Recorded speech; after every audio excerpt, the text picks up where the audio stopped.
அண்ணாமலை ராஜினாமா. புதிய தமிழக பாஜக தலைவர் இவர்தான். சற்று முன் வெளிவந்த புதிய அறிவிப்பு. அதாவது பாஜகவில் ஒரு மாநில தலைவராக இருப்பவருக்கான பதவிக்காலம் 3 ஆண்டுகள் மட்டுமே. இதுபோல் ஒருவர் 2 முறை மட்டுமே தலைவராக நியமிக்கப்படுவார். அந்த பாஜக விதியின்படி கடந்த 2001ஆம் ஆண்டு தலைவராக நியமிக்கப்பட்ட அண்ணாமலையின் பதவிக்காலம் நிறைவடைந்தது. அதனால் அடுத்த தலைவரை நியமிப்பது குறித்து பேச்சுகள் சூடு பிடித்தன.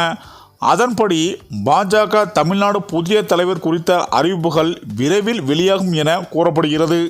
மேலும் பாஜக தமிழ்நாடு மாநில தலைவருக்கான பேச்சுவார்த்தைகள் நடைபெற்று வரும் நிலையில் அந்த போட்டியில் சில சீனியர்கள் தலைவர்கள் குதித்துள்ளதாக தெரிகிறது. இந்த போட்டியில் ஏற்கனவே அண்ணாமலையின் பெயரும் உள்ள நிலையில் பாஜக எம்எல்ஏக்கள் நயினார் நாகேந்திரன், வானதி சீனிவாசன் ஆகியோரும் போட்டியில் உள்ளதாக தகவல்கள் வெளியாகியுள்ளது. அதோடு அண்ணாமலை மீது அதிருப்தியில் உள்ள சில சீனியர்கள் இவர்களில் யாராவது ஒருவருக்கே ஆதரவு அளிப்பார்கள் என்றும் கூறப்படுகிறது.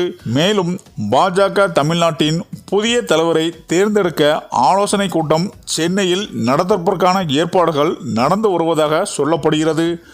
அந்த கூட்டத்தில் மத்திய அமைச்சர் கிஷன் ரெட்டி கலந்து கொண்டு அடுத்த தலைவரை தேர்ந்தெடுப்பதற்கான பேச்சுவார்த்தையை நடத்தவிருக்கிறார். அதன் பிறகு தமிழ்நாடு பாஜகவின் அடுத்த தலைவர் யார் என்பது தொடர்பான பரிந்துரைகளை கட்சி தலைமையிடம் அளிப்பார் என தெரிகிறது.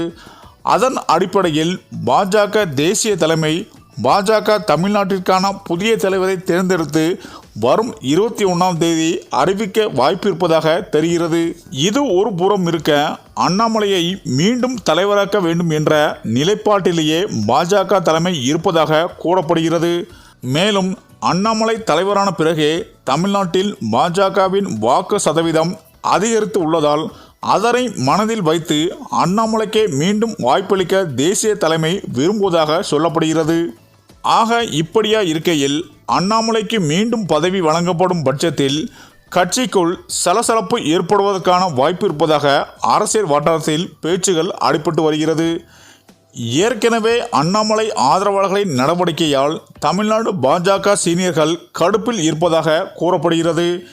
இதனால் இப்பிரச்சனை தொடர்பாகவும் பேச்சுவார்த்தை நடத்தி சுமூகமாக முறையில் மாநில தலைவரை நியமிக்க வேண்டும் என டெல்லி தலைமை உத்தரவு போட்டுள்ளதாக கூறப்படுகிறது. இந்த நிலையில்தான் அடுத்த தமிழக பாஜக தலைவராக வானதி சீனிவாசன் மற்றும் நயினார் நாகேந்திரன் பரிந்துரை செய்யப்பட்டதாகவும் தகவல்கள் வெளியாகி உள்ளது என அரசியல் வட்டாரங்கள் கூறி வருகின்றனர்.